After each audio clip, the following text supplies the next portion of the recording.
A las 02:47 hora local, esta patrullera rusa detectó algo imposible en su radar: drones ucranianos dirigiéndose directamente hacia el espacio aéreo más defendido de Crimea. Lo que vendría después revelaría una falla mortal en todo el sistema de defensa de Rusia. La pantalla del piloto de drones se iluminó de repente. 5 misiles surcaron la noche, pero esos no eran los objetivos para los que Rusia estaba entrenando.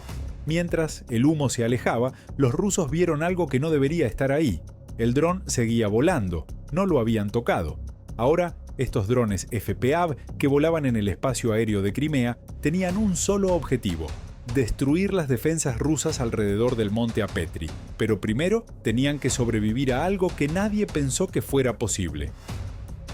En la playa de abajo, el plato de radar de un sistema de defensa aérea ruso Pantsir-1 giraba. Esto no era chatarra soviética, estas fueron las primeras ABM diseñadas específicamente para destruir misiles de crucero y proteger objetivos críticos rusos. Había disparado misiles por 30 millones de rublos sin abatir un dron de $300. Mientras los drones seguían volando, el monte Apetri se iluminó en la pantalla térmica con aquellas cúpulas características coronando su cima como pelotas de golf gigantes. El Panir volvió a disparar, esta vez con sus cañones de 30 milímetros. Los espectadores trazaron arabescos de luz en la noche, hermosos e inútiles. Los ataques no fueron muy reñidos. El operador ruso no entendía. El dron ucraniano volaba exactamente a 50 milímetros perpendicular a los haces de radar, creando lo que se llama muesca Doppler.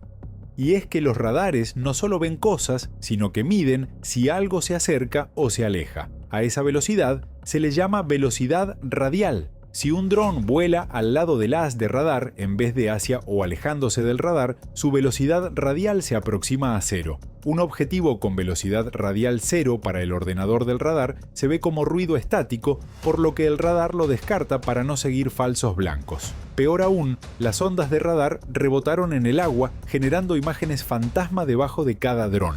La computadora de seguimiento trató de promediar el objetivo real y su reflejo, lanzando misiles al aire vacío entre ellos. Esa cercanía requería algo del tamaño de una puerta de auto, un reflejo de radar de medio metro cuadrado para disparar las espoletas. Estos drones regresaron el 1% de eso. Los misiles no los reconocieron como objetivos en el sentido literal. Mientras el artillero del Pantsir trataba de descifrar por qué el sistema se había transformado en un costoso pisapapeles, más drones aparecieron en la imagen térmica convergiendo desde múltiples direcciones como abejorros mecánicos. El Pantsir los había detectado a 2 kilómetros, pero necesitaba 1,5 kilómetros para armar las ojivas de sus misiles a una velocidad de cierre de 40 metros por segundo. Esto quería decir que desde que se detectaban hasta que pasaban volando, solo tardaban 12 segundos. 12 segundos para impactar en objetivos, metas que el sistema no está hecho para ver. Las radios se llenaron de llamadas rusas, controladores pidiendo apoyo de fuego. El artillero del Panir informó de múltiples contactos no enemigos, alguien gritando sobre misiles que no están rastreando. Estos no eran los Tomahawks con los que habían practicado, estos eran juguetes. Se desplazaban a velocidad de autopista y por algún motivo eso los volvía invisibles.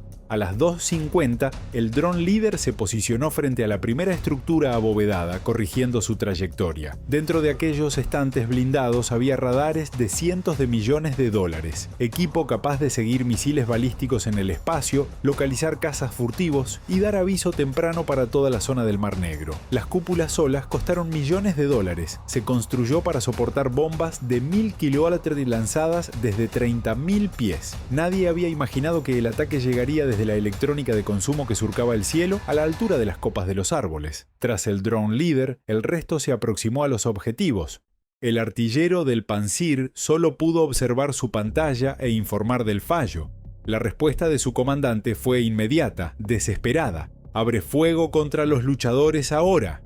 Cuando el Pantsir estaba a punto de sucumbir, un caza Su-30 se abalanzó desde la penumbra del amanecer. Esta fue la respuesta de Rusia al nuevo F-15 que acababa de salir de la línea de producción, con un radar capaz de detectar pelotas de golf desde el espacio. Pero pronto se descubriría. No pudieron ver algo que estaba justo frente a ellos. El radar BARS, el radar principal del piloto para rastrear objetivos y dirigir armas, estaba mostrando algo imposible. Las personas surgieron como luciérnagas y se desvanecieron. Estuvo allí para limpiar, se fue por la siguiente. El sistema requería 5 ecos de radar consecutivos para confirmar que un objetivo era real, pero estos drones se hundieron por debajo del ruido de fondo después de 2 o 3 órbitas. El ruido de fondo es el ruido de radio de fondo que un radar o receptor siempre capta, y cuando una señal de dron cae por debajo de este umbral, se vuelve invisible porque el radar no puede separarla del ruido de fondo. Esto también hace que la computadora se reinicie continuamente y nunca llegue a tener suficientes datos para generar lo que los pilotos llaman el historial de seguimiento. Molesto porque su radar no pudo evitar el bloqueo, disparó un misil de todos modos. El R-73 se desprendió del ala. El motor se encendió y en cuestión de segundos aceleró a 2.5. Ingeniería de precisión que perseguirá a los cazas a reacción en cualquier maniobra por 20 millones de rublos. La cámara térmica del dron lo grabó todo. El misil que perseguía al dron escaneaba el cabezal buscador, se acercaba y luego giraba como si recordara algo más importante que hacer en otro lugar. El problema era la temperatura R7-300, firmas térmicas que pueden bloquearse a 30 km para motores a reacción que arden a 1000 grumenots. Estos motores eléctricos para drones tal vez pesaban 50 gramos, un poco más calientes que una computadora portátil. El buscador infrarrojo no los detectó hasta que estuvieron a menos de 500 metros y entonces iba demasiado rápido para corregir el rumbo. Pero antes de que los drones pudieran reaccionar, el piloto lanzó otro misil y pasó tan cerca que la explosión sacudió la cámara del dron. Aún no hay golpe. Aunque aguantaba 40 Gero 2.5, el radio de giro del misil seguía siendo de 600 metros. Cuando chocan a 2 kilómetros de distancia y el blanco cambia de dirección aleatoriamente cada pocos segundos, no hay tiempo para maniobrar. A la física no le importa cuán sofisticadas sean tus armas. Ahora, el piloto, cada vez más desesperado, lanzó un tercer misil, un cuarto. El piloto había gastado 80 millones de rublos en municiones sin lograr nada. Pero aún había algo más que podía probar. El arma que aquí ven se llama GES-H30 y a las 2 horas 52 minutos abrió fuego con proyectiles de 30 milímetros a 100 disparos por minuto, pero no acertaba. Esto se debe a que la computadora de control de incendios calcula ángulos de intercepción ideales en función de predicciones lineales, en el supuesto de que el objetivo mantendrá un vuelo recto. Cada 2 segundos, estos drones se movían aleatoriamente hacia la izquierda o hacia la derecha, tan solo 2 o 3 cimientos.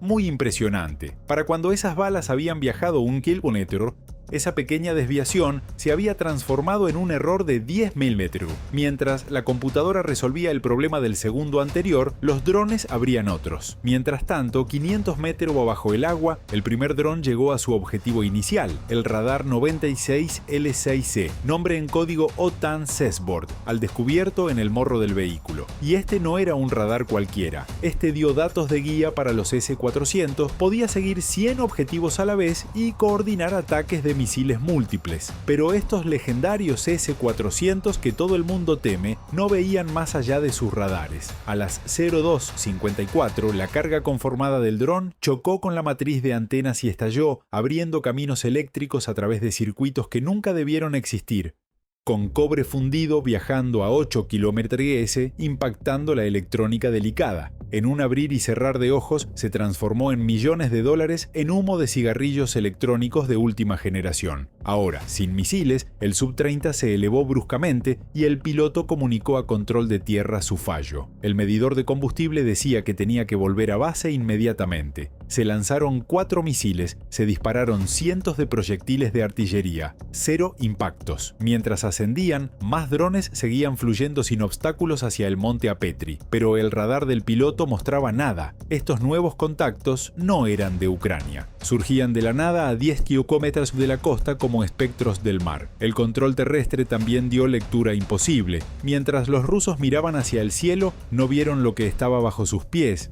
A 10 kilómetros de la costa de Crimea, los drones FPO estaban sentados en las rampas de lanzamiento. Sus operadores no se encontraban cerca de esta plataforma flotante. Los barcos, aún sin nombre, pero de la familia Úrsula, habían estado detenidos aquí durante 2 horas, invisibles para todos los radares de la montaña que tenían delante. La clave no era la tecnología, era la geometría. El radar Podlayot K1 en el monte Apetri, podía localizar aviones a 300 kilómetros y seguir misiles balísticos en el espacio. Si captaste la trigonometría básica, son habilidades increíbles. Situado a 10 kilómetros de la costa, a 3.600 pies de altura y con un ángulo de inclinación mínimo de 2 OC, el radar no podía ver nada por debajo de 43 metros a 10 kilómetros de la costa. Estos barcos flotaron 5 metros por encima de las olas. No se escondían.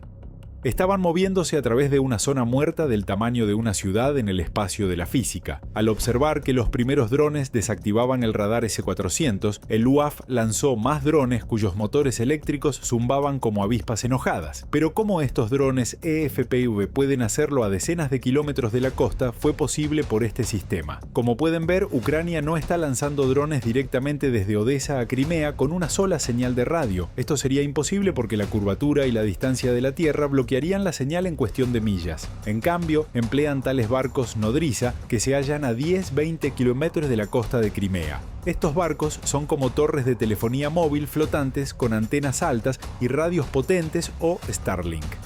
El operador de drones en Odesa le da instrucciones al barco por medio de una conexión de internet encriptada. Entonces, el barco reenvía estos comandos a los drones cercanos. La señal de video del dron sigue la misma ruta inversa, del dron al barco y casi inmediatamente de vuelta a Odesa. Esta norma implica que Ucrania no necesita decenas de barcos para patrullar toda la línea de más de 200 kilómetros. Solo de 3 a 5 barcos de relevo desde la costa pueden realizar la misión. Para tener una conexión limpia y de baja latencia, se permanece cerca de los drones, en tanto que las conexiones seguras de datos de largo alcance manejan la distancia entre el operador y los barcos. Este sistema permite a los operadores permanecer fuera de peligro, lejos de la línea del frente, y aún así, volar drones con precisión en lo profundo del espacio aéreo controlado por Rusia. Esto quiere decir que mientras tomaban café, podían estar volando misiones de combate y controlando todo básicamente con un extensor de Wi-Fi flotante. Aunque Rusia llegara a saber dónde se originan las señales, jamás podría llegar hasta ellas. A las 2:57 del amanecer llegaron más botes, cada uno lanzando su propia bandada. Los drones no siguieron patrones de ataque militar que activaran alarmas. En cambio, salieron volando como pájaros asustados, cada uno siguiendo un camino aparentemente aleatorio que, sin embargo, parecía confluir todos en Apetri al mismo tiempo. Es curioso cómo la naturaleza tiene sus maneras. A veces los radares costeros que deberían haber avistado estos navíos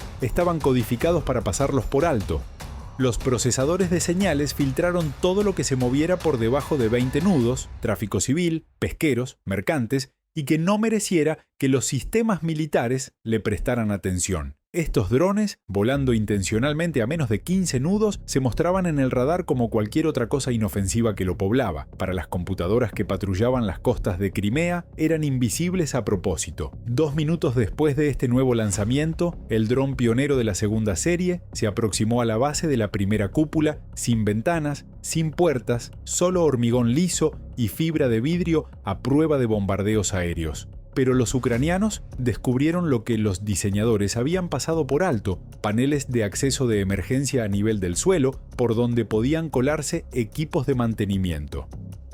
Estos paneles podían soportar una sobrepresión de 500 psi de bombas que explotaban por encima de la cabeza, una obra de ingeniería. Pero nadie había imaginado el roce con explosivos moldeados. Un chorro de cobre fundido ejerció 2 millones de psi de presión en el punto de impacto. Las placas de acero reforzado parecían de papel. La cúpula de Nevo recibió el siguiente golpe. Este radar, el mejor de Rusia, era una respuesta a la tecnología de invisibilidad y usaba ondas métricas con las que supuestamente podía detectar F-35 a 600 km. En caso contrario, todos los S-400 en Crimea quedarían ciegos más allá de 40 kilómetros. Sin este torrente de información, sus propios radares no pueden ver más allá del horizonte. A las 2:59 los barcos habían lanzado todos sus drones. Como los rusos ya estaban ciegos, era el momento de dar el golpe final. A las 3:02, el mundo de los rusos estalló en la montaña. La gran matriz UMPO-HF con la cúpula de Nevo agujereada fue golpeada directamente en puntos vitales. Los explosivos no solo perforaron agujeros, sino que crearon canales de plasma que convirtieron los aislantes en superconductores. Cuando el chorro de cobre atravesó, la resistencia se desplomó a casi cero. De repente, esos circuitos de 2 amperios estaban moviendo 1000 amperios y la sobretensión se propagó a través de las guías de onda a los módulos vecinos más rápido de lo que la electricidad viaja a través del agua.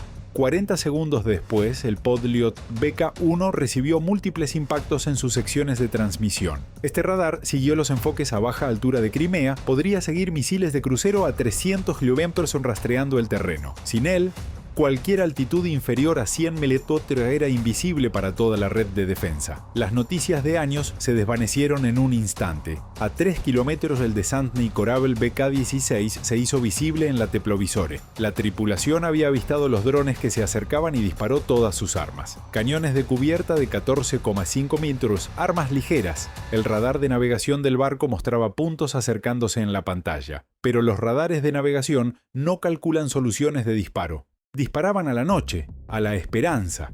El fuego antiaéreo de drones asignado al BK-16 pasó inadvertido. Estas no eran armas inteligentes que pudieran confundirse o engañarse. Eran estúpidos y obedientes, ajustándose a las coordenadas del GPS para estrellarse con precisión mecánica. El cortador térmico se apagó al chocar con la revista. Cuando volvió a la montaña, la cascada se aceleró. Las baterías S-400 que defienden Crimea, esas armas que todos observaban con temor por su alcance de 400 kilómetros y la capacidad de derribar cualquier avión, acababan de transformarse en costosos adornos de jardín. Necesitaban el sistema de alerta temprana NEO de 600 kilómetros para mirar más allá de sus horizontes de radar de 40-50 kilómetros. Para detectar cualquier cosa a menos de 100 metros, necesitaban el rastreo a baja altura del Podliot. Necesitaban el 96 L6C todavía en funcionamiento para hacer la coordinación entre sistemas. Sin radares, los operadores solo podían sentarse y esperar a ver qué sucedía. El centro de mando a Petri fue destruido. Este búnker no solo albergaba ordenadores, era el cerebro que controlaba la defensa aérea de Crimea Occidental. Cada elemento, cada línea, cada instrucción de interacción fluyó a través de servidores que estaban a punto de convertirse en humo muy costoso. El explosivo moldeado transformó la puerta fortificada en arte moderno. Las llamas brotaron de la puerta. Todo en el interior, computadoras, cables, documentos clasificados, se encendió. Las explosiones secundarias revelaban la vaporización de algo inflamable, probablemente municiones o combustible. Cualquier autoridad que hubiera existido aquí se había ido. Sin estos recursos, toda la cadena se vino abajo. Los radares de adquisición de blancos no pudieron localizar blancos para pasar a los radares de control de fuego. Los radares de control de fuego no pudieron adquirir datos de seguimiento para los lanzadores. Los tiradores no pudieron conseguir la información para dirigir los misiles. Todas las comunicaciones se habían interrumpido a la vez y no había apoyo en 100 kilómetros a la redonda. Como crónica militar continuaremos dando lo mejor. Les traemos información y análisis exactos. Puedes ayudarnos dando like al video y suscribiéndote al canal.